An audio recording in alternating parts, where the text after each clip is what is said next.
Bonjour, je suis en présence de Monseigneur Gilles Lemay, évêque du Grand Diocèse d'Amos, qui fête cette année ses 50 ans, son jubilé d'or de sacerdoce. Il nous dit que sa vocation de prêtre au service du Seigneur l'a rendu heureux. Bien, c'est ce que nous allons regarder un peu avec lui. Très cher Monseigneur Lemay, bonjour. Oui, bonjour. Déjà 50 ans? Ben oui, 50 ans. Ça a passé très vite. Oui, est-ce qu'il faut que vous vous pinciez pour voir que c'est pour le croire? Ben, c'est-à-dire que pincer peut-être, mais il faut vraiment que je me concentre puis regarder, en faisant mon parcours de vie, ben là, j'ai réalisé que oui, c'était rendu là. Puis la pandémie, ils nous ont tellement dit qu'à 70 ans, on était vieux. Fait que j'ai été obligé d'admettre que je n'avais plus 40 ans. Oui, mais la Bible nous dit que 80 ans, c'est pour les plus vigoureux, mais aujourd'hui, avec les âges là, qui sont les gens qui durent longtemps, on peut dire qu'on peut mettre ça à 100 ans. Bon. Vous êtes encore jeune. Bon. Merci. Alors, merci d'avoir accepté cette rencontre qui se veut un témoignage des appels que vous avez reçus dans votre vie de prêtre et auxquels vous avez répondu généreusement. Vous nous accueillez dans votre maison. C'est votre maison d'études? Oui, ici, cette maison-là, c'est mon frère, c'est la ferme voisine de notre maison familiale, de la ferme familiale, que mon frère a achetée en 89. OK. Et puis, il a transformé la maison, il a fait un duplex avec la maison. Dans l'autre partie, c'est mon neveu, le fils de mon frère qui a la ferme, c'est mon neveu Thomas qui vit là avec sa conjointe, puis ils ont maintenant un petit garçon, Colin, qui a 2 ans. Et puis, la pièce ici, là, puis il y a un étage, c'est une cuisine d'été qui avait un toit en pignon. Et puis, c'est mon logement en permanence. De sorte que quand je viens en vacances, l'été, au jour de l'an, puis parfois quand je passe à Québec pour des raisons d'affaires, eh bien, je sais que cet appartement-là, ici, ça m'attend. Bien, puisque nous sommes dans l'environnement de la terre familiale, qui n'est pas loin ici, là, parlez-nous juste un peu. Face. Oui, c'est ça. Parlez-nous de vos origines, de votre famille. Bon, alors, moi, je suis le deuxième d'une famille on est 15 enfants vivants. Ma mère en a mis 17 au monde, les 2 qui sont morts petits bébés. Et puis, donc, mes parents étaient agriculteurs. Et puis, moi, j'avais de fait 19 ans quand la plus jeune est née. Il y a 20 ans de différence entre mon frère aîné, qui me précède de 10 mois et demi, et puis la plus jeune, ils ont 20 ans de différence. Puis, on est à Leclercville? On est à Leclercville, dans le remportage. OK. Et puis, ici, là, on est à peu près à mi-chemin entre le village de Saint-Édouard, qui est à 7 quelques kilomètres, puis la même chose pour aller au village de Leclercville, la paroisse Sainte-Émilie, qui est de fait notre paroisse d'appartenance. C'est là, dans cette église, que j'ai été baptisé, que j'ai fait ma première décommunion, ma confirmation, que j'ai été ordonné prêtre il y a 50 ans. Ouais, c'est ça. Pouvez-vous me donner le nom de vos parents? Mon père, c'est Jean-Marc, puis maman, Adrienne. Guimont. Maman, c'est un Guimont. Bon. Mais je crois que 17 enfants, la famille est assez serrée, pas mal unie, je pense. Oui, on est une belle famille. Je rends grâce au Seigneur pour ma famille, qui, pour moi, je dirais, c'est mon expérience d'amour, de partage, de service, d'une appartenance exceptionnelle et extraordinaire. C'est magnifique. Puis j'ai commencé, moi, tout jeune, à collaborer avec mes parents. On était 2 garçons parmi les plus vieux. Alors, on aidait plus à l'étable, mais aussi à la maison, parce que on aidait, chaque année, il arrivait un bébé. Alors, on aidait à habiller les plus jeunes, et puis à les amuser, puis après ça, même aider à faire les devoirs à l'école. Alors, dans ma famille, j'ai fait des apprentissages là, qui m'ont servi toute ma vie. C'est ça. Dans le service, entre autres, et puis le don de soi. Puis, j'ai vu mes parents se donner constamment, être d'une générosité exemplaire. Ah oui, ouais. C'est bon, oui. Puis, alors, donc, c'est un avantage. Puis aussi, c'est que, je dirais, c'est plus d'amour. Parce que l'amour, ça ne se soustrait pas. L'amour, ça se multiplie. Ouais. Alors, plus on a des relations, plus il y a des personnes avec qui on est en contact, plus il y a des gens à aimer, bien, ça développe nos capacités d'aimer. En étant une grande famille, vous pouvez vous entraider beaucoup, puis soutenir vos parents aussi. Hein? Ben oui. Mais je sais que vous aimez beaucoup la vie sur la ferme et que vous avez quand même très participé, comme vous avez dit, là. Mais avez-vous vécu longtemps sur la ferme familiale? Jusqu'à quel âge? Ben, moi, j'ai vécu sur la ferme. De fait, je n'ai quasiment jamais abandonné la ferme. Oui, parce que, à 12 ans, je suis parti pour aller pensionnaire, mais je revenais passer les 2 mois de vacances, même 3 mois.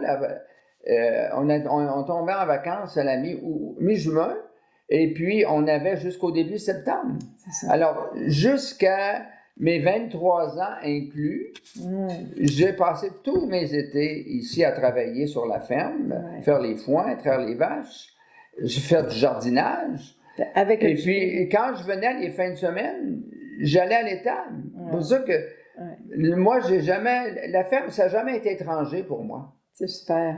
Puis avec le dynamisme que vous avez, ben là, c'est pas étonnant. Alors maintenant, faire un tour au pensionnat. Le petit séminaire, je pense qu'on appelait ça le collège aussi en même temps. Alors, comme vous êtes d'une famille tissée serrée puis unie, ben comment vos parents ont réagi à l'idée d'aller au pensionnat? Puis comment ça s'est déroulé au pensionnat? Ça devait vraiment être différent, même si vous aviez une grosse famille, ça devait quand même être différent. Ah ben oui, c'était le jour et la nuit. Mais d'abord, comment c'est arrivé? C'est le curé de la paroisse. Dans ce temps-là, nous, on était, comme je disais tout à l'heure, là, à près de 7 km et demi environ du village. Puis on allait au village seulement pour le dimanche, là, pour la messe. Et puis à l'époque, le curé faisait le tour des rangs, une fois à chaque mois, pour remettre les bulletins, puis aussi donner le sacrement du pardon, confesser. Ah oui. Bon. Alors, il y avait une petite pièce, là, parce qu'il y a une des professeurs dans l'école, que c'est une école de rang, mais on était tellement nombreux qu'il y avait 2 classes. Au rez-de-chaussée, il y avait de première à 3e année, puis de 4 à 7e année, c'était à l'étage. Mm-hmm. Puis une des institutrices, mademoiselle, dans son nom on disait mademoiselle, Juliette Caron, qui était célibataire, et puis elle a résidé à l'école toute la semaine. Puis, mais il y avait une petite pièce qui aménageait là, quand le curé venait pour la confession. Bon. Alors, le curé avait été au petit séminaire, lui, pour faire ses études. Puis, à la fin de mai, en 1960, quand j'étais moi en 7e année, moment de faire ma communion solennelle, le curé est venu chez nous, puis il a dit à mes parents, vous savez, Gilles, il va bien à l'école, et puis c'est peut-être du bois pour faire un prêtre. Il disait ça comme ça un peu à l'époque. Fait que, il disait, pour ça, il faudrait qu'il fasse un cours classique. À l'époque, c'était l'unique chemin pour arriver à être prêtre, faire notre cours classique, nos humanités. Bon. Et puis, alors là, mes parents étaient hésitants. On est une grosse famille, on n'est pas riche. Bon. Alors, là, le curé a dit, il y a l'œuvre des vocations, je m'en vais parler aux autorités du séminaire, puis il y aura moyen d'arranger ça. Bon, ce qui a été fait, puis ce qui aussi a aidé. Bon, alors donc, j'allais passer un examen d'admission, c'est pour ça qu'il était venu le curé. Vous aviez 12 ans à ce moment-là? Oui, j'avais 12 ans. J'avais eu 12 ans en février, puis ça, on se retrouve à peu près la première fin de semaine du mois de juin, avant que les classes finissent. Il y avait des examens d'admission qui se donnaient au petit séminaire dans le gymnase. Alors, on était allé, mon père n'avait pas d'auto, on est allé avec le frère de maman, mon oncle Benoît, puis l'auto était pleine, on est allé à Québec, puis là, un autre frère de maman, le plus jeune qui était religieux, était venu nous conduire, indiquer le chemin pour aller au petit séminaire. Bon, cette journée-là, ça a été pour moi, je dirais, un déracinement. Ça a été pour moi, j'étais comme perdu. Parce que d'abord, on était plusieurs centaines à passer le même examen. Puis quand la cloche sonnait, ce que moi, je n'étais pas habitué, alors les gars, ça partait à courir, puis moi, je n'étais pas gros, je me suis fait bousculer, puis j'étais vraiment dépaysé, là, assez que je souhaitais ne pas avoir passé mon examen. Je me disais moi-même, si je n'ai pas passé mon examen, ça va être un signe que le Seigneur ne m'appelle pas à cette vocation-là. Mais une dizaine de jours après, j'ai reçu par la poste une lettre du séminaire confirmant que j'étais accepté. J'étais placé en élément E, le 5e groupe là, des étudiants au petit séminaire. Alors là, je me suis dit en moi-même, je dirais, là, j'étais ambivalent dans mon affaire. J'avais rien que 12 ans, mais je me sentais un peu appelé à devenir prêtre. Puis, j'entrevoyais, parce que j'avais vécu la journée des examens d'admission, j'entrevoyais que ce serait un déracinement terrible. Puis là, j'avais vraiment, là, je dirais, je craignais tous ces passages-là à faire. OK. Vous êtes ennuyé? Je me suis ennuyé une fois parti. Je comprends donc que je me suis ennuyé. Les premières nuits, là, je mouillais parfois mon oreiller. Oh, là. oui. Après ça, tranquillement, je me suis adapté. Puis, mais au séminaire, y avait-tu de la place pour la prière dans vos moments où c'était plus difficile? Puis, aviez-vous une dévotion particulière? Moi, j'ai toujours... chez nous, on disait le chapelet, puis on le disait à l'école, à l'époque. Oh, oui. On le disait même à l'école. Alors, moi, ma dévotion particulière, c'était à la Sainte Vierge, la Vierge Marie. Et puis, pour moi, la Vierge Marie, c'était vraiment une mère. Je ne pouvais pas parler à ma mère, contacter, dans ça, on n'avait pas d'Internet, là. On ne pouvait pas envoyer des textos à ma mère, là. Bon. Alors, Marie est devenue, je dirais, la personne qui m'a soutenu, qui m'a encouragé, qui m'a réconforté quand je vivais des moments de solitude, là, puis d'ennui, puis de tristesse. C'est beau. Bon, on va passer avec les années. Là, le jeune séminariste que vous étiez est devenu un jeune homme. Puis c'était l'âge aussi de prendre des décisions face à son avenir. Vous avez senti l'appel à devenir prêtre, mais y a-t-il des personnes ou des événements qui ont joué aussi dans votre décision, dans votre désir de sacerdoce? Bon. Disons que moi, personnellement, je me sentais appelé, oui. Par contre, à 15 ans, 16 ans, même avant ça, j'avais pas de certitude. Bon. Alors, puis moi, je voulais, je dirais, là, avoir une vie, retrouver dans ma vie un équilibre, puis avoir une vie normale. Quand je venais chez moi, comme je dis, passer mes étés chez moi, j'étais un des enfants de la famille, un des frères et sœurs. Hein. J'ai jamais voulu avoir une étiquette spéciale. Oui. Hein. Bon, et puis, à 15, 16, 17 ans, on a commencé dans le ranch, puis à l'époque, il y avait beaucoup de jeunes. Et puis, on était une vingtaine de jeunes, je te dirais, entre 15 et 18, 20 ans. On était facilement 15 à 20 jeunes. Puis, on a commencé les dimanche soir, à se former des groupes, à se gagner, comme disait mon père. Oui. Et puis, à avoir du plaisir ensemble, compter des histoires. Puis après ça, on s'est mis à danser sur des grands faux-fun avec des longs jeux.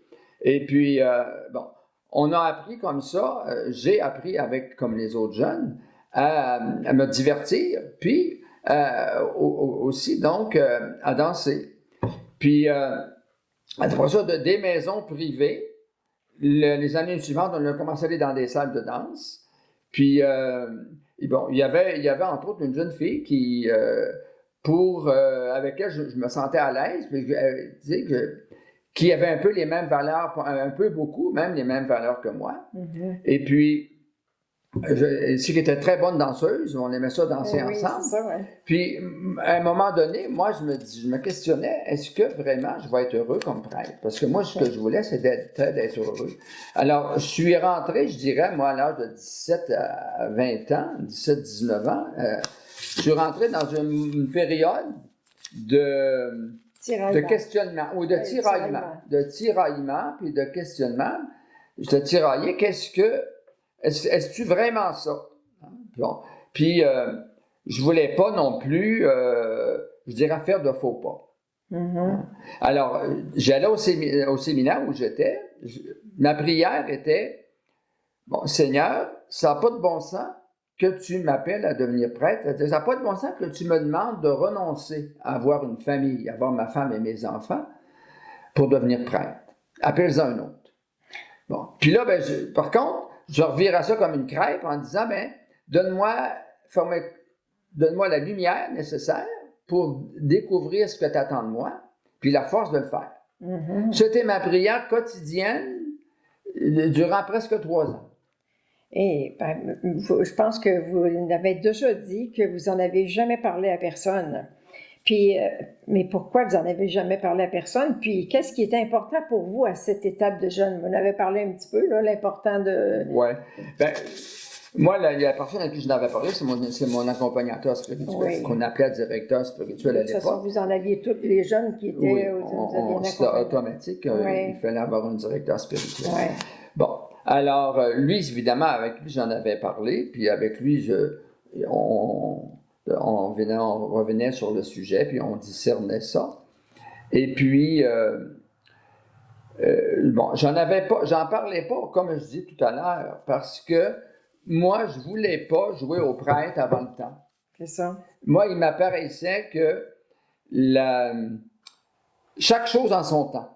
Mm-hmm. Un peu sur une ferme, là, dans les mondes agricoles, là, tu commences pas par récolter si tu n'as pas bien travaillé la terre pour la semer, puis la préparer, puis bon. C'est ça, bon.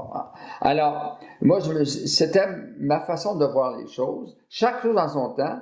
On traverse le pont quand on est rendu au ruisseau. Mais je reviens un petit peu sur vos résistances. Vous avez dit que vous avez pendant 3 ans de recherche et de combat intérieur, mais c'est long, 3 ans. Alors, peut-on dire que la prière, ça se peut-tu que la prière ait été comme votre boussole dans le combat?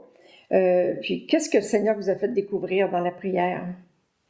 Oui, certain que la prière a été une boussole, qui a été une force, puis une lumière. Bon, dans la prière, moi, j'ai découvert que ce que je souhaitais le plus dans ma vie, ce à quoi j'aspirais, c'est d'être heureux. Oui. Bon. Puis c'est pour ça ma crainte, moi, tu es heureux, célibataire comme prêtre. Bon. Alors, mais le Seigneur m'a fait découvrir que moi, Gilles Lemay, moi, je serais heureux, pas en aimant ma femme et mes enfants, mais en aimant sans limite. Mm-hmm. Sans limite, les personnes qui se présenteraient à moi, etc. Donc, en aimant sans limite. Quand j'ai découvert ça, par la grâce de Dieu, ces lumières-là, là, j'ai dit au Seigneur, si c'est ça, si tu me promets d'être heureux comme prêtre, oui, j'accepte. OK. Vous aviez déjà une belle relation avec le Seigneur, mais est-ce que vous étiez conscient de cette relation que vous aviez avec le Seigneur? Oui. Oui? Oui. OK. Oui, moi, déjà jeune, quand j'avais de la peine, c'est au Seigneur que je me confiais. Oui, je vois ça revient. Pour moi, c'était un acquis, ça. Oui, c'est magnifique. Parce que déjà, dans la famille, vous aviez beaucoup la prière, puis... oui, puis encore là, pas démesurément. Le chemin était ouvert. Oui. Oui. OK. Oui, puis mes parents, c'était des gens qui faisaient confiance à la providence. Vous aviez un oncle, prêtre aussi? Religieux. Religieux? Religieux, un frère de maman. Le plus jeune des frères de maman était frère de l'instruction chrétienne. Oui. Et puis, après ça, il est devenu missionnaire en Haïti en 62. alors que moi, j'avais 14 ans, j'étais adolescent. Oui, c'est ça, ouais. Là, il a quitté le Québec pour aller missionnaire en Haïti. Oui. Et si je reviens un petit peu sur l'appel que vous avez eu, votre grand-mère, la grand-mère, elle avait vraiment deviné que vous aviez la vocation de prêtre. Qu'est-ce qu'elle disait à vos parents là, à propos des sorties?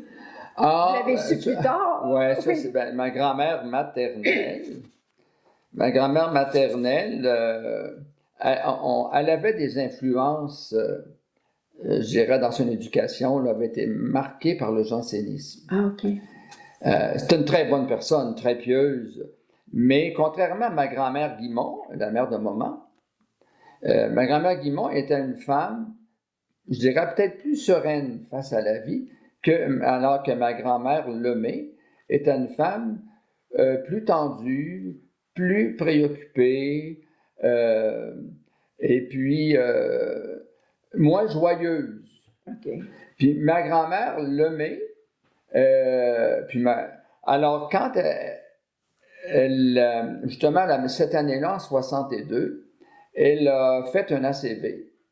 Et puis, elle était à l'hôpital. Pour ça, elle est revenue 2 mois après son ACV à la maison, où elle est décédée. Puis là, sur son lit de mort, elle avait dit à maman, « Tu ne devrais pas laisser sortir Gilles, il va perdre sa vocation. » Bon. Ça, maman me l'a dit, moi, je te dirais, moi, 6 ans après, quand je lui ai dit, quand j'ai annoncé à mes parents que j'entrais au grand séminaire, que ma décision était prise, que j'allais entrer au grand séminaire. Alors, j'étais dans ma dernière année de philosophie, dernière année du cours classique. Puis à ce moment-là, là, je l'ai dit à mes parents. C'est beau. Je vous écoute parler, puis la volonté de Dieu revient souvent. Est-ce qu'on peut voir dans cette dynamique que vous avez, là, est-ce qu'on peut voir une parole source ou une attitude source, quelque chose qui vous nourrissait, puis un peu comme Jésus qui cherchait tout le temps à faire la volonté de son Père, parce que vous reveniez souvent à... Oui, bien, comme vous venez de dire, pour moi, je dirais ces paroles de Jésus, moi, je ne suis pas venu pour faire ma volonté, mais celle du Père qui m'a envoyé. Hein? Puis, cette autre parole de Jésus dans le même sens, qui dit à Gethsémani, au moment de son agonie, non pas ce que moi je veux, mais ce que toi tu veux. Hein? Pour moi, c'était très fort, parce que dans ma prière, comme je disais tantôt, je disais, quand j'étais dans mes moments de tiraillement, je disais au Seigneur, ça n'a pas de bon sens que tu me demandes. Mais, par contre, fais-moi découvrir ta volonté, puis la force de la réaliser. OK. Alors, c'est une attitude filiale qui a sûrement solidifié votre oui à un moment donné à suivre Jésus. Oui. Oui. Bon, alors voilà qu'à la fin du séminaire est arrivé un grand jour, la grande aventure, c'est l'ordination. Je vais dévier, je voudrais savoir à quel âge vous avez été ordonné, puis dans quel diocèse? Ben, j'ai été ordonné à 24 ans dans le diocèse de Québec, parce qu'ici à Leclercville, on est dans le diocèse de Québec. On est dans la partie ouest, parce qu'on est quasiment plus près de Nicolette, qui est un autre diocèse, qu'on peut l'être de Québec, mais ça fait partie du territoire du diocèse de Québec. Puis j'avais étudié au petit séminaire de Québec. Ouais. Alors, je suis entré, j'ai fait mon grand séminaire à Québec, le grand séminaire de Québec, qui à l'époque était à Sainte-Foy. Et puis de 1968, où je suis entré, à 1972. Alors que j'avais 24 ans. Il y avait de façon optative ou optionnelle, on pouvait faire un stage. Déjà là, tout était en place pour les séminaristes qui voulaient faire un stage avant d'être ordonnés. Mais c'était libre. Mais c'était à la dernière année qu'il y avait cette liberté-là, parce qu'après ça, ça devenait obligatoire. Okay. Mais moi, je me sentais déjà prêt.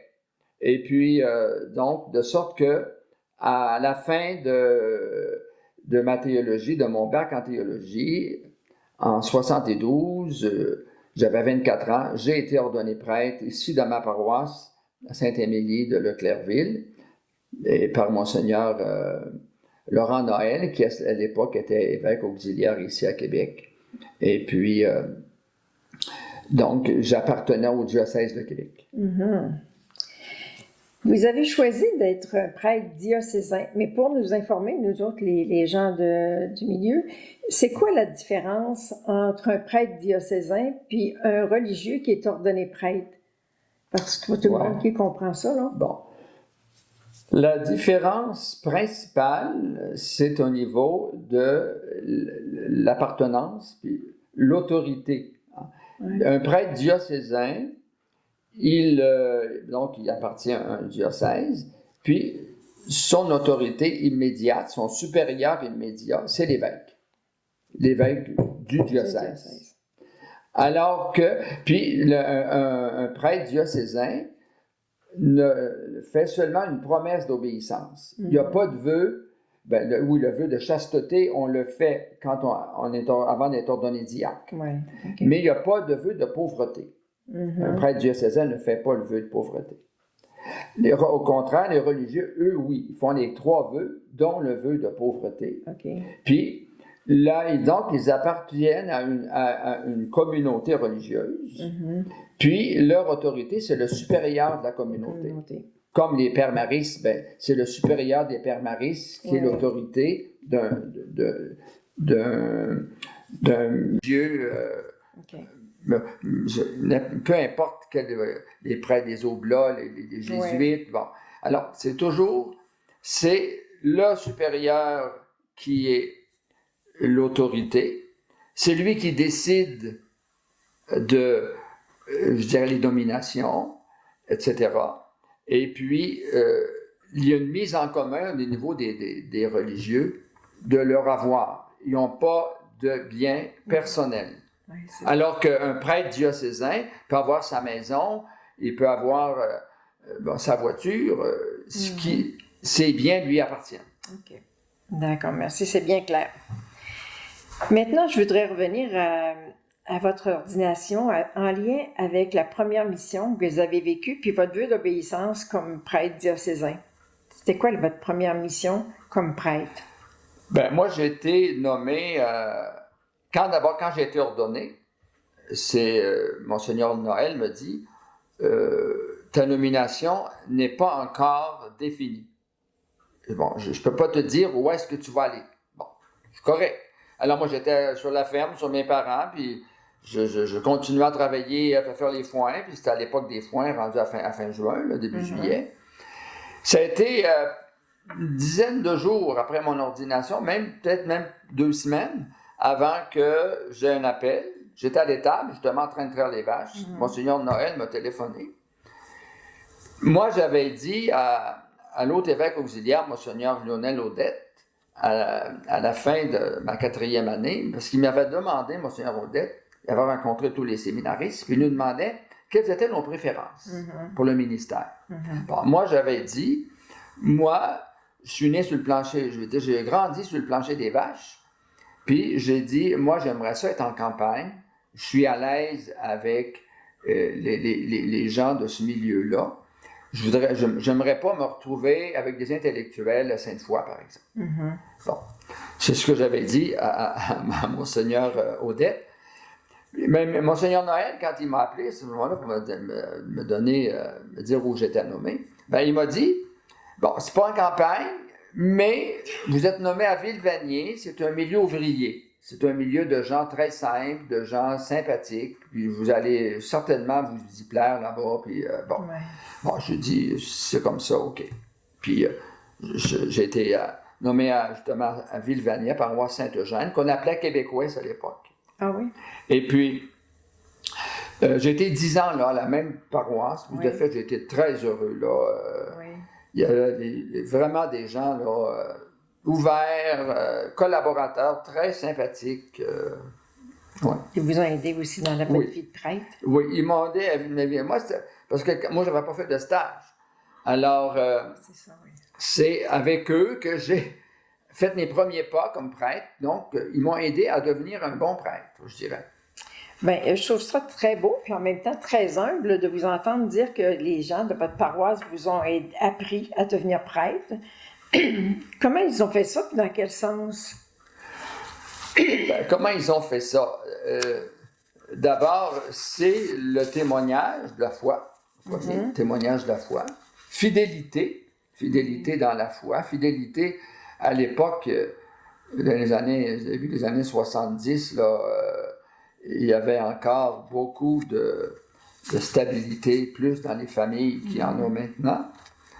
Puis après ça, ben, leur esprit de service, leur dévouement, esprit de service, voir comment beaucoup de gens étaient très engagés, très dévoués au service de leur paroisse, de leur communauté, ben, ça me stimulait. C'était un témoignage, je sais pas. Oui. Ouais. Ah, ben c'est bien. Puis avec l'école, il y avait une religieuse, entre autres, sœur Denise Blouin, qui était une sœur de la Charité de Saint-Louis. Alors, c'est un petit bout de femme, là, je ne sais pas si ça faisait pas beaucoup plus que 5 pieds, mais dynamique, très dynamique. Et puis, moi, elle enseignait, elle, aux jeunes qui avaient des difficultés d'apprentissage. Mm-hmm. Elle avait un petit groupe. Puis souvent, quand elle faisait des activités de plein air avec eux, puis ça arrivait souvent, bon, elle m'invitait, puis j'allais à participer aux activités avec elle, puis ces jeunes-là. Et puis en plus de ça, cette même religieuse-là était très engagée sur le plan de la liturgie en paroisse. Alors, j'ai beaucoup appris, moi, avec cette religieuse. Beaucoup de relations. Vous avez déployé vos ailes tout en ayant beaucoup de relations. Oui. Ouais, parce que c'est un homme de relations. Oui, c'est ça. Ouais, ça on le sait. Bon, bien, vous avez été 12 ans au service du diocèse? Oui, j'ai été, après 10 ans, comme vicaire à Saint-Eugène. Il y avait une autre surprise qui vous attendait? J'ai été 2 années, là, comme coordonnateur de la pastorale dans la région Lotbinière-Boisfranc. C'était seulement 2 ans. OK. Bon. Avant que la surprise arrive. Oui. Bon, bien, c'est une surprise inattendue. Pouvez-vous nous en parler? C'est quoi l'appel que vous avez eu? Puis comment vous avez vécu votre discernement par rapport à ça? Là, on est en 84. J'ai été ordonné en 72, 12 ans après, 84. Monseigneur Labrie, qui était évêque auxiliaire à Québec, qui était président du comité de nomination, m'a fait venir à son bureau, donne un rendez-vous. Puis là, ben, il me dit, les membres du comité de nomination sont unanimes à avoir en toi quelqu'un qui pourra aller au Paraguay. Il dit, tu sais qu'on a une mission au Paraguay? Puis il dit, là, ben c'est ça, on est unanime à avoir en toi quelqu'un qui peut aller au Paraguay. Alors j'ai été estomaqué, j'ai été saisi, et puis je savais pas quoi dire. Bon, alors là, je l'écoutais. Alors il venait d'aller au Paraguay faire une visite, rencontrer les prêtres qui étaient là-bas, puis les religieuses canadiennes, québécoises. Puis, alors, il me décrit comment il travaillait en équipe là-bas, les prêtres, puis il était apprécié, puis il était heureux, puis bon, il décrit tout ça. Et puis, pendant qu'il me parlait, moi, je pensais, je l'écoutais d'une oreille, mon cerveau, la moitié de mon cerveau l'écoutait, puis l'autre moitié, je pensais à ma famille, surtout à maman. Alors, je me disais... puisque je vous ai parlé que son frère était en Haïti, puis quand mon oncle venait en vacances, maman, sa mère, ma grand-mère, puis maman, puis d'autres, ma tante, disaient, ben, pourquoi tu restes pas ici maintenant? Tu n'as bien assez fait là-bas, puis reste donc ici. Ben, moi, j'interprétais, ils n'ont pas vraiment accepté qu'il soit là-bas. Ouais. Alors là, je me disais, si c'est comme ça pour son frère, qu'est-ce que ça va être pour son fils? Ouais. Alors, là, j'étais vraiment déchiré, épouvantablement. Il y avait d'une part cette demande-là qui m'arrivait, je dirais impromptue, à brûle-pourpoint, complètement inattendue. Je n'avais jamais pensé à ça de ma vie. Puis, d'un autre côté, ma réalité familiale, mes liens très forts avec ma famille. Alors, cette journée-là, bon Dieu est bon dans sa providence. Moi, j'appartenais à une fraternité de prêtres. On était 5 prêtres on se réunissait une fois par mois pour prier ensemble puis partager notre vécu. Alors, cette journée-là même, j'étais allé à Québec rencontrer l'évêque. Mais aussi, après ça, on avait cédulé un dîner d'équipe, puis passé l'après-midi ensemble. Alors, moi, quand je suis arrivé avec les confrères, je me sentais le cœur rempli d'émotions, chargé comme un ciel d'orage. Vous avez pleuré à messe. J'ai pleuré après ça, oui. J'ai pleuré quasiment toute l'après-midi. Oui. Puis, elle sait que j'étais fatigué d'avoir pleuré. Puis là, je me suis en allé à la chapelle. Après, les confrères, on s'est dispersés. Mais moi, je suis allé à la chapelle. Puis là, je demande au Seigneur, qu'est-ce que c'est ça qui m'arrive là? Bon. Qu'est-ce que je dois faire? Bon. Puis là, le Seigneur m'a fait comprendre que c'était vraiment lui qui m'appelait à aller là. C'était pas l'évêque, c'était pas la volonté de l'évêque, c'était sa volonté à lui. Puis que le même soutien puis le même accompagnement que j'avais eu jusque-là, je l'aurais, puis peut-être encore davantage. Puis qu'il prendrait soin aussi de maman puis de ma famille. Bon. Fait que quand j'ai vu, après avoir eu cette, je dirais, j'ai entrevu ça, hein, comme une vision, j'ai entrevu ça. Alors à ce moment-là, j'ai dit au Seigneur, si c'est toi qui m'appelles, si c'est ta volonté à toi, je vais y aller. Et vous êtes parti pour le Paraguay. Oui. Comment ça a été? Ça a été... d'abord, c'était déchirant à partir. La journée du départ à l'aéroport, il y avait plus d'une centaine de personnes. Là. Ma famille, mes oncles, mes tantes, tout le monde était là. Puis bien des amis, des paroissiens, des ex-paroissiens. Bon. Il y avait beaucoup de monde. Alors, ça a été déchirant de partir.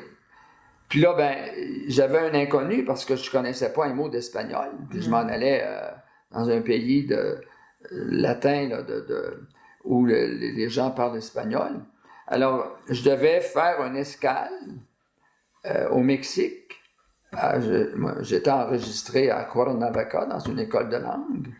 C'était un ex-missionnaire, un prêtre, ex-missionnaire du Paraguay, qui avait fait les démarches auprès de l'école et d'une famille qui m'attendait parce qu'on étudiait dans une école de langue spécialisée, mais on vivait, c'était une insertion totale, on vivait dans une famille mexicaine. Ah, OK.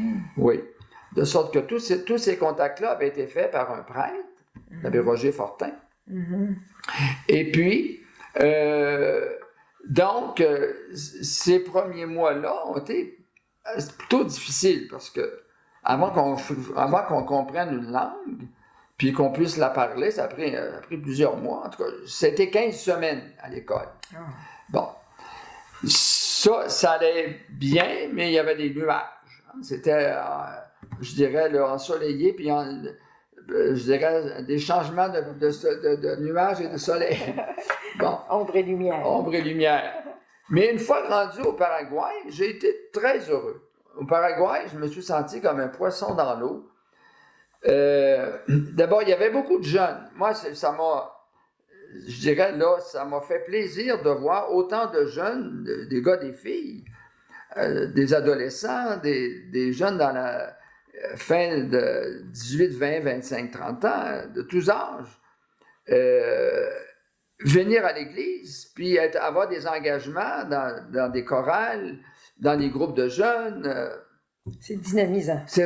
Moi, ça m'a dynamisé énormément. Oui, énormément. Encouragé.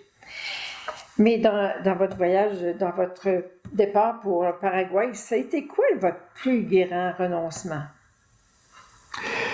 Mon plus grand renoncement, ça a été je dirais, d'avoir à couper des liens, du moins physiques, avec ma famille. Parce que vous restiez là 3 ans, là. Vous ne reveniez pas, là. Je ne revenais pas. Alors, c'était entendu que je partais pour 3 ans, puis que j'aurais la permission de revenir, sauf si mes parents étaient très, très gravement malades ou un décès de mes parents. C'était ça dans ce temps-là. C'était la seule Sinon, partir pour 3 ans, j'anticipais là, que ça serait long. Oui. Puis, toujours, est-ce que je faisais bien, est-ce que je faisais pas bien, je ne sais pas. Mais je me mettais comme dans la peau de ma mère. Je savais que pour ma mère, ça serait interminable. Parce que dans le fond, maman, c'est elle qui a porté... Parce que dans la vie d'un chrétien, il y a les 2 dimensions. Il y a la croix, puis il y a la résurrection. Oui. Hein? Il y a la souffrance, puis il y a la vie en plénitude. Bon, alors... Moi, dans mon ministère, surtout au Paraguay, j'étais heureux comme un poisson dans l'eau. C'était l'aspect résurrection. Mais l'aspect là, de douleur, de souffrance, c'est maman qui l'a porté. À l'exemple de Marie, qui a accompagné Jésus, son fils, jusqu'au pied de la croix. Oui, c'est vrai. Et puis qui a porté dans la douleur, dans sa maternité, elle a été rédemptrice. Maman, dans sa maternité, elle était aussi missionnaire que moi. Oui, c'est vrai. C'est vrai.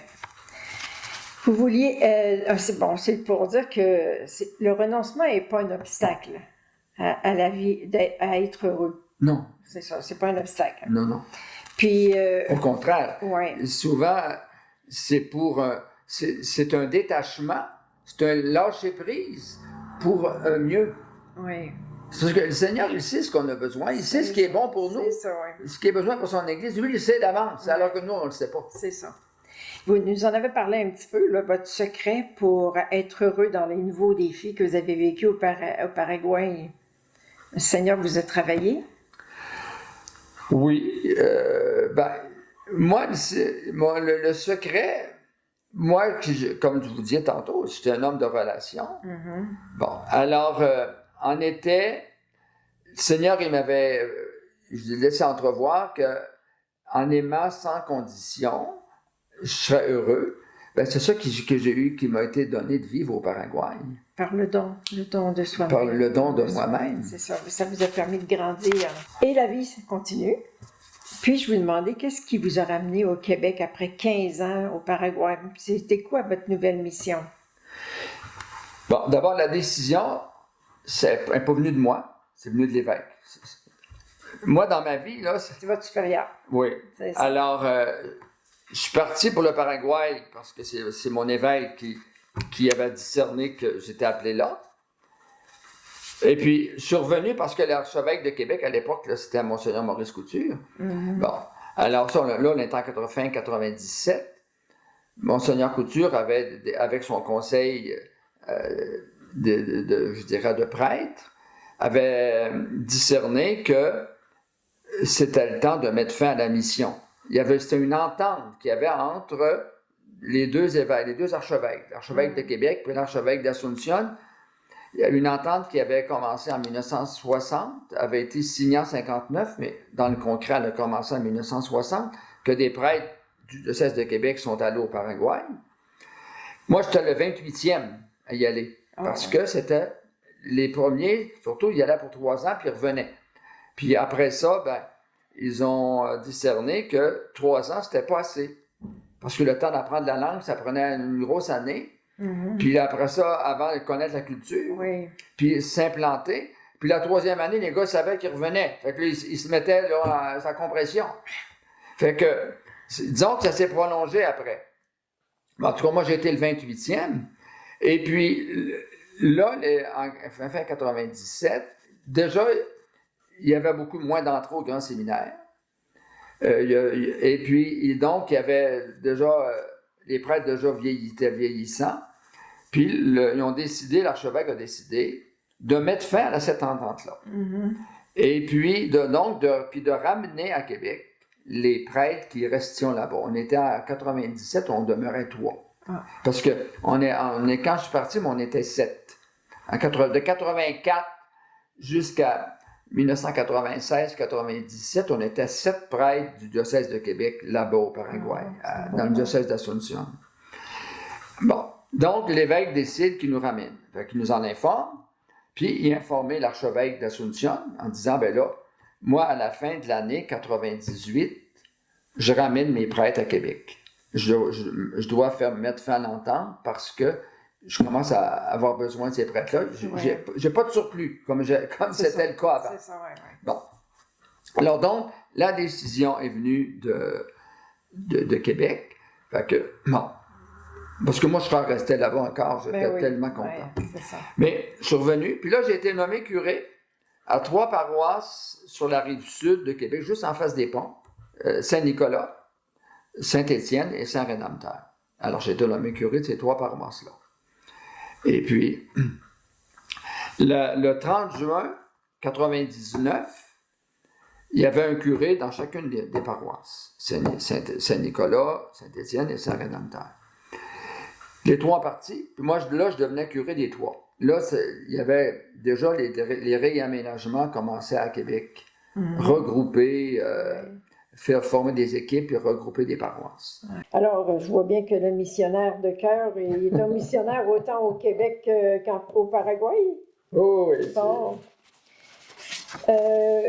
Là, après 6 ans, encore une autre étape pour vous. Mais avant, j'avais entendu dire que, une petite anecdote, j'avais entendu dire qu'il y avait un monsieur, une connaissance, qui aurait dit à votre père que vous iriez loin dans la vie.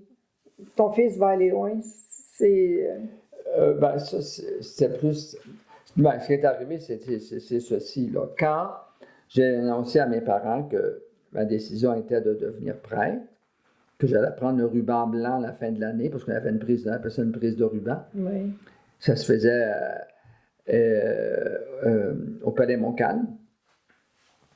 Et puis, alors là, quand j'ai dit ça à mes parents que j'avais pris ma décision de devenir prêtre, bon, c'est là que maman m'a dit 2 choses. D'abord, il y a eu un long moment de silence. J'étais seul avec mes parents à ce moment-là, les autres étaient tous couchés. On était plus près de minuit que de 8 heures du soir. Alors, là, après, à un moment donné, maman a rompu le silence en disant, c'est là qu'elle m'a dit, quand sur son lit de mort, ta grand-mère m'avait dit, tu ne devrais pas le laisser sortir, parce qu'il va perdre sa vocation. Bon. Alors, ça m'avait beaucoup ému d'entendre ça. Mm-hmm. Puis, dans le fond, si c'était comme aujourd'hui, là, je l'aurais serré dans mes bras très fort, puis je l'aurais remercié de m'avoir laissé, je dirais, de ne pas m'avoir attaché, de m'avoir laissé vivre normalement et sainement mon parcours de vie. Hein, ce qu'elle a fait. Bon, je n'ai pas perdu ma vocation. Non, parce que c'est trop en rester. Puis, donc, maman m'a dit ça. Puis, deuxièmement, elle m'a dit, tu sais, quand tu avais 4 ans, bon, il y avait un monsieur dans le rang ici qui bon, on peut dire que c'est un homme qui était reconnu pour avoir de la sagesse. Bon, il avait été arrêté chez nous, il prenait des marches, puis il avait été arrêté chez nous. Je ne sais pas qu'est-ce que j'avais dit, qu'est-ce que j'avais fait, mais il avait dit à mes parents, ça c'est maman qui me l'a raconté, mais il a dit à mes parents, bon, vous allez faire quelque chose de spécial avec cet enfant-là. Bon. Alors, c'est la deuxième chose que maman m'a dit. Puis, ensuite, papa a pris la parole, puis a dit, bon, tu dis que tu veux faire un prêtre, bon, c'est ta décision. On l'accepte. Mais si tu veux faire un prêtre, fais-en un bon. Hein? C'était sage. Oui, alors ça aussi, là, j'ai jamais oublié ça. Oui. J'ai jamais oublié ça. Puis je fais un certain lien avec le fait que moi, je ne voulais pas non plus jouer au prêtre avant le temps. Mm-hmm. Hein? Pour moi, c'est important de bien discerner, hein? Puis pas prendre une décision, je dirais, là, mal réfléchi. Mm-hmm. Oui, c'est magnifique, oui. Alors, dans cette autre étape, on sait que le Seigneur appelle constamment. Il n'appelle pas juste une fois dans la vie, il appelle constamment. Puis, en demeurant sur la route de la volonté de Dieu, parlez-nous de ce fameux jour du 1er février 2005. Oui, c'est ça. Ben là, j'étais dans ma 6e année comme curé de les paroisses que j'ai nommées, là, Saint-Étienne, Saint-Nicolas, Saint-Rédempteur. Bon, et puis, là, j'avais à décider, à discerner si j'acceptais un deuxième mandat. Parce que dans le diocèse de Québec, les mandats, c'est des 6 ans. On a nommé curé pour 6 ans, surtout les mandats de curé. OK. Vicaire, il n'y a pas de temps. Mais curé, c'est 6 ans, puis renouvelable une fois. Bon, est-ce que je vais renouveler, faire un deuxième mandat? J'étais ouvert à ça. Mais là, j'ai reçu un appel. C'était un matin, le 1er février.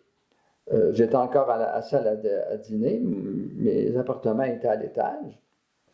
Alors, j'ai reçu un téléphone du secrétaire du nonce apostolique, et puis qui voulait me parler. Que le nonce voulait me parler. Alors, il me demande, êtes-vous libre? Ben, j'ai dit, donnez-moi quelques secondes, je vais aller à mon bureau. Alors, je suis monté à l'étage, à mon bureau. Puis là, j'ai pris j'ai pris l'acoustique, comme on dit. Ouais. Puis là, alors il commence à me dire, bon, est-ce qu'on se parle on fait la conversation en français, en espagnol? Lui, c'était un Italien, le nonce apostolique. Bon, je dis, moi, je suis à l'aise dans les deux, espagnol ou français. Bon, fait que là, parce que lui, il avait vu dans mon curriculum que j'avais été 15 ans au Paraguay. Alors, finalement, bon, on fait la conversation en français. Puis là, ben, il me dit, le pape vous nomme évêque auxiliaire à Québec. Acceptez-vous. Alors là, j'aurais eu, je pense, un coup de massue, puis j'aurais probablement pas été plus étourdi. Je veux dire, pour moi, je n'avais pas vu d'étoiles, peut-être, mais en tout cas, j'ai eu un vertige épouvantable. J'étais obligé de m'appuyer sur mon bureau pour rester debout. Puis là, ben, j'étais complètement sans voix, j'étais estomaqué. Puis là, ben, pas capable de répondre. J'étais dans le brouillard, j'étais dans un brouillard épouvantable. Puis là, j'ai senti le malin passer derrière moi, puis me dire, dis non, personne ne va le savoir. Ça dérangera pas ta vie. Puis là, ben, j'ai paniqué devant ça parce que là, au moment où j'entendais ça, je paniquais. Là, ce qui est monté en moi, du plus profond de mon être, puis ça résonnait, la volonté de Dieu. C'est la volonté de Dieu. Alors là, je me disais, c'est là que cette phrase, c'est la volonté de Dieu. Là, j'ai fait le lien avec tout mon parcours jusque-là. Puis ma prière qui avait été constante de faire la volonté de Dieu, je me disais, ça se peut quasiment pas qu'à ce moment-ci, là, je casse je fasse une brisure là, de ce qui a toujours été. L'abandon. Ouais, fait que j'ai dit, quand j'ai pu parler, j'ai dit oui. Hein? Alors, moi, dans ma tête, je ne serais jamais évêque. C'est quelque chose qui était. C'était pas dans ma vision, c'était pas dans ma pensée.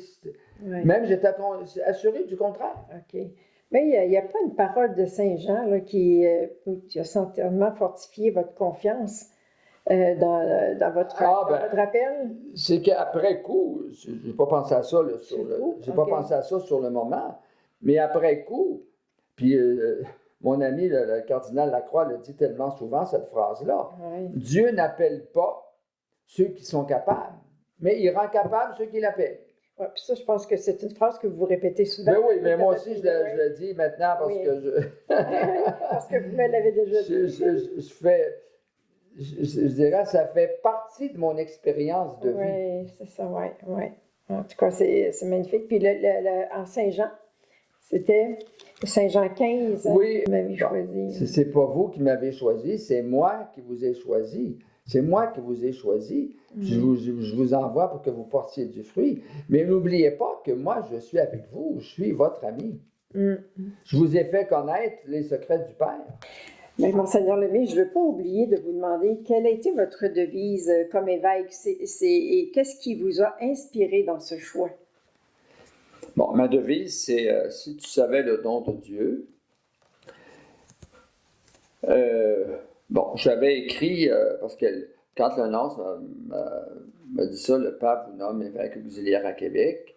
Bon, après mon oui, ben là, il m'a dit les premiers pas ce que j'avais à faire. Puis, entre autres, me choisir une devise. Bon, encore là, je n'avais jamais pensé ça de ma vie. Fait que là, j'ai écrit un certain nombre de phrases. Bon, Il y avait des phrases qui se référaient au service, d'autres à l'amour. Bon. Et puis, une phrase qui m'a habité, c'est Marie à Cana. Faites ce qu'il vous dira. Bon. Puis j'étais pratiquement décidé de prendre cette devise-là. Faites ce qu'il vous dira. Puis là, je vais à la chapelle d'adoration à Saint-Rédempteur. On était, cette année-là, on avait, durant le carême, aux 3 ans, il y a la rencontre avec la Samaritaine. Bon. Et puis, disons que c'était cette année-là qu'on avait ce texte-là de la Samaritaine. Alors, j'étais à la chapelle, puis là, je commence à lire puis à méditer ce texte-là. Si tu savais le don de Dieu. Bon, là, ça m'est apparu comme un flash que c'était ça que je devais prendre comme devise. Si tu savais le don de Dieu. Puis, j'avais commencé, dans la préparation au congrès eucharistique, j'avais fréquenté les dominicaines missionnaires adoratrices à Beauport. Et puis, même un petit peu avant ça aussi. Puis là, Mère Julienne du Rosaire, qui est la fondatrice de cette communauté-là contemplative, semi-contemplative, et puis alors, elle racontait qu'elle venait de Saint-Roch, de Québec, puis elle allait devant le tabernacle, elle s'approchait du tabernacle, puis elle disait, « C'est quoi le don de Dieu? Dis-moi, c'est quoi le don de Dieu? » C'est magnifique. Puis, c'est la réponse qu'elle a eue dans son être, dans son cœur, c'est que le don de Dieu, ben c'est son amour, mais son amour de façon particulière dans l'Eucharistie. Alors, si tu savais le don de Dieu, pour moi, ça résonne comme si tu savais comment Dieu t'aime. Puis si tu pouvais découvrir ce signe d'amour de Dieu, cette présence d'amour de Dieu dans l'Eucharistie, il me semble que ça te rendrait bien plus heureux. Je comprends pourquoi vous en parlez souvent comme ça, parce que, bon, mais ce don de Dieu-là, vous l'avez découvert, parce qu'on le sait, on ne peut pas parler de celui qu'on ne connaît pas. On ne peut pas parler du Christ ressuscité si on ne le connaît pas. Alors, vous en parlez, vous l'avez vraiment découvert, ce don de Dieu. Oui, bien, je reconnais, quand je m'arrête pour, je dirais, là, pour vivre le moment présent, puis aussi revoir mon parcours de vie, bien, je reconnais que Dieu a constamment été présent dans ma vie. Je découvre comment je suis aimé de lui, qui m'aime bien plus que moi-même, parce que moi, je voulais être heureux dans ma vie, en aimant, mais celui qui me donne, je dirais, qui remplit mon cœur d'amour, c'est lui. Hein? Et puis, alors, à ce moment-là, c'est, je dirais, un peu comme on dit à la fin de l'Épiclèse, c'est par lui, avec lui et en lui que je peux véritablement aimer. Oui, c'est beau. C'est beau. Alors maintenant, tant qu'à voyager, ben, on va continuer de regarder les merveilles que le Seigneur a faites dans votre parcours. Vous avez été de nouveau appelé en 2011. Ouais. Alors, quelle était cette prochaine étape? Bon, en 2011, ça faisait déjà 6 ans que j'étais auxiliaire à Québec. J'avais été ordonné en 2005. Bon, là, en 2011, je suis parti, j'ai été invité par le chemin du néo-catéchuménat à l'Anterre-Sainte. Ouais. C'était tous des gens qui avaient des liens avec le chemin du néo-catéchuménat. C'est par Denis Grondin, qui aujourd'hui est évêque, archevêque même de Rimouski. Il est plus jeune que moi, mais je l'avais connu surtout quand il était curé à la Malbaie. Puis, en tout cas, j'ai été invité à aller à ce pèlerinage-là. Je n'ai jamais appartenu au chemin du néo-catéchuménat, mais comme auxiliaire, à la demande du cardinal Ouellet, j'allais plus d'une fois pour le sacrement du pardon ou pour d'autres occasions. Là. Bon, de sorte que j'avais. Puis là, j'étais en Terre-Sainte, puis là, c'est là que m'a rejoint le nonce apostolique. Tout d'un coup, je suis demandé au secrétariat. Bon, j'arrive là. C'est un nom apostolique qui voulait me parler. Bon, puis il me dit, le pape vous nomme évêque d'Amos en Abitibi. Bon. Acceptez-vous? C'est toujours la même question. Acceptez-vous? Bon. Alors, j'aurais pas souhaité aller si loin que ça. Cette année-là, je savais qu'il y avait dans la province de Québec, en 2011, il y avait 8 prêtres, 8 évêques. Bon, il y avait 8 évêques qui étaient nés en 1936. Mm-hmm. Donc, en 2011, il y avait 75 ans. Mm-hmm. Bon. Alors, puis avant, entre autres, il y avait celui de Nicolette, celui de Sherbrooke, celui de Trois-Rivières à la fin de l'année. Bon. Alors, je me doutais bien qu'un jour, je serais probablement appelé à être évêque, parce que entre nous autres, les évêques, ça se parle. Être auxiliaire, c'est un peu un siège éjectable. Ah oui. On sait qu'on est... Alors, là, mais le premier des 8, c'était Monseigneur Eugène Tremblay, qui était le premier à avoir ses 75 ans, puis lui, il était à Amos. Alors, c'est là que j'ai été appelé. C'est là que le sort est tombé sur moi pour aller à Amos. Puis, alors, selon mon parcours antérieur, j'ai dit oui. Vous n'avez pas toujours fait ce que vous avez voulu. Vous avez fait la volonté de Dieu. C'est ce que vous avez toujours dit que vous voulez faire. Puis aujourd'hui, en 2022, considérez-vous qu'être évêque, c'est un privilège? Ben non, c'est pas un privilège. C'est un privilège peut-être si on veut cheminer vers la sainteté. Oui. Malgré que tous les baptisés, oui. Hein, il y a des gens qui n'ont pas aucun titre, puis ils vont être saints avant moi. Là. Oui, sauf que comme évêque, vous êtes travaillé... Mais c'est plus un honneur, je pense que c'est ça que vous voulez dire dans votre question. Autant il y a 50 ans, quand j'ai été ordonné prêtre, puis auparavant, puis avant le Concile Vatican II, être évêque, c'était quasiment une petite gloire, oui. C'était un grand honneur. Bon. Oui. Puis je sais qu'il y a des prêtres qui aspiraient à ça, alors que moi, comme je l'ai dit, ça n'avait jamais été mon cas. Mais aujourd'hui, c'est de moins en moins un honneur parce que le contexte au Québécois a tellement changé avec la déchristianisation, la sécularisation, surtout la déchristianisation. On est rendu à une étape où c'est le contraire de mon enfance. Dans mon enfance, c'était l'exception, dans les paroisses de campagne, entre autres, les personnes qui n'allaient pas à la messe le dimanche. Oui. Là, c'est devenu le contraire. C'est l'exception, les quelques-uns qui y vont. Hein? Puis les autres qui se sont éloignés, moi, des fois, je dis, on dirait qu'ils ont été vaccinés pour rester froids vis-à-vis de la religion. Hein? Alors, c'est pour ça que le défi est de plus en plus grand. Oui. Parce qu'on veut faire connaître l'amour du Père, on veut faire connaître Jésus qui aime, puis qui est présent, qui est mort et ressuscité pour notre salut. Mais les gens ne veulent pas l'entendre. Oui. Mais comme évêque, selon votre expérience aussi, qu'est-ce qu'un évêque doit mettre en place comme priorité s'il veut réussir dans sa mission ou dans son diocèse?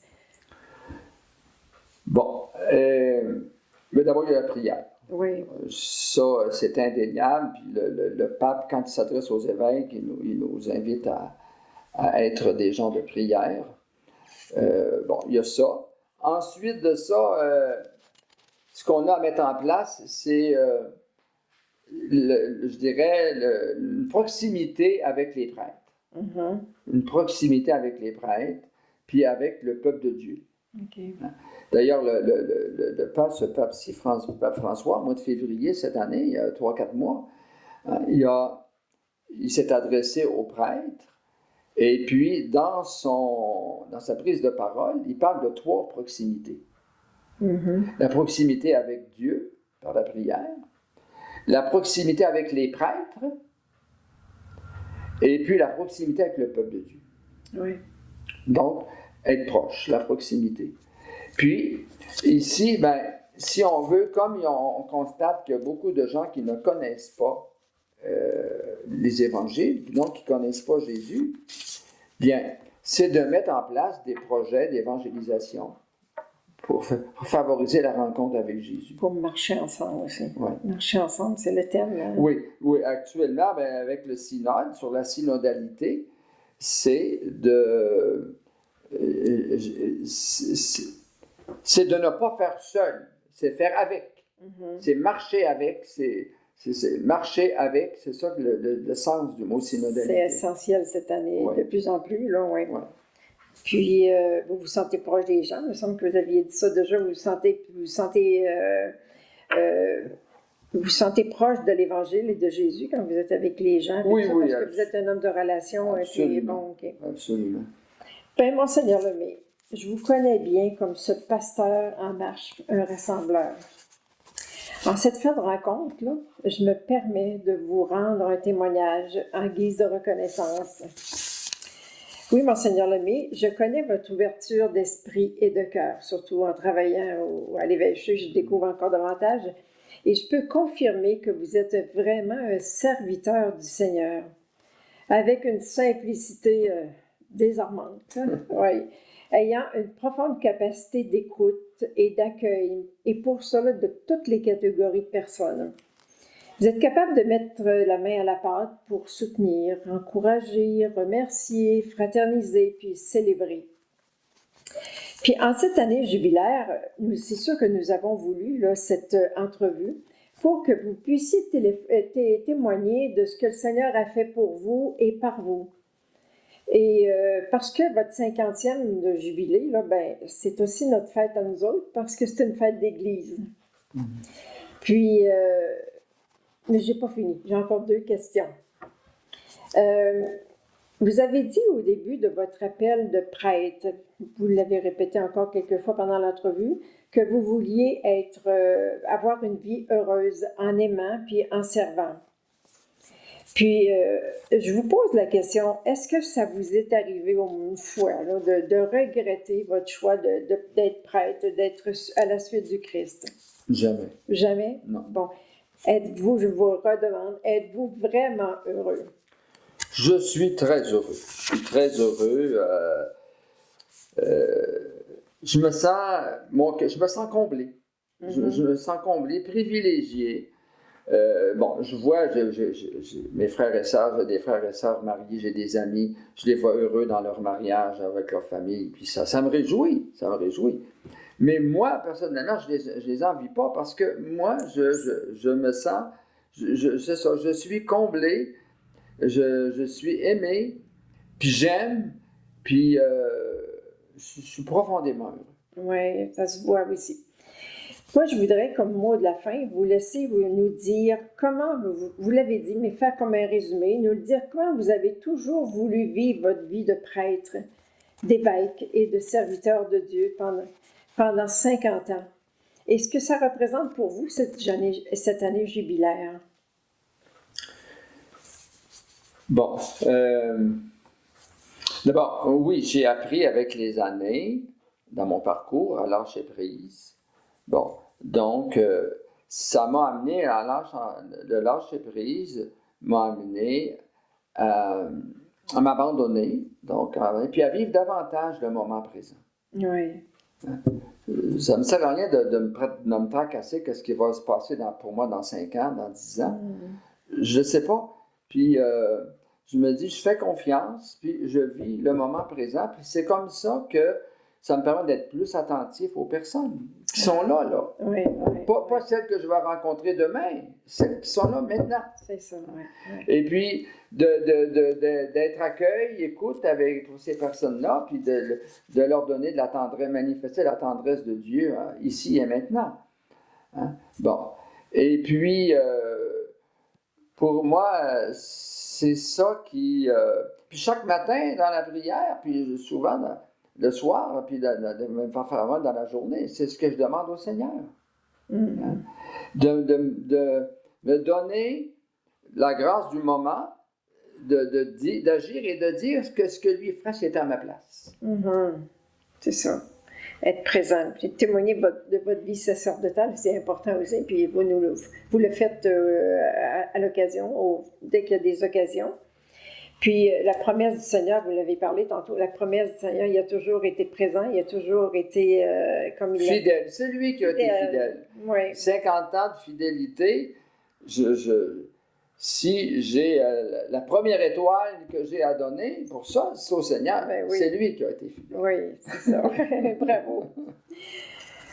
Puis vous-même, vous êtes un homme fidèle dans vos prières parce que je vous entends souvent prier pour les malades, prier pour des personnes dont c'est l'anniversaire, pour les gens vous avez des souvenirs et vous êtes toujours présent, vous êtes fidèle à ces souvenirs-là. Bien, Monseigneur Lemay, Gilles Lemay, nous vous souhaitons une très sainte année jubilaire. Puis avec tous ceux et celles qui nous écouteront, ben, nos plus sincères félicitations. Puis on vous souhaite, vous êtes bénis, mais on vous souhaite une bonne fin de vacances. Et merci de vous être prêté à cette entrevue témoignage. Ben, merci beaucoup. Merci à Enrique qui est venu d'Amos là, pour l'enregistrement. Puis à toi, Sœur Carmen, là, pour d'avoir préparé avec tellement de soin là, cette entrevue-là. Et puis, je veux aussi tout simplement dire à toutes les personnes qui vont écouter cette entrevue, le témoignage, je vais vous dire que je vous aime, puis que cet amour-là que j'ai pour vous autres, là, ben, je ne l'invente pas, il me vient du Seigneur, puis je le partage avec joie. Alors, continuez d'être débordant de bonheur et de répandre votre joie et votre dynamisme. Merci beaucoup. Bienvenue. Merci à vous autres. Au revoir.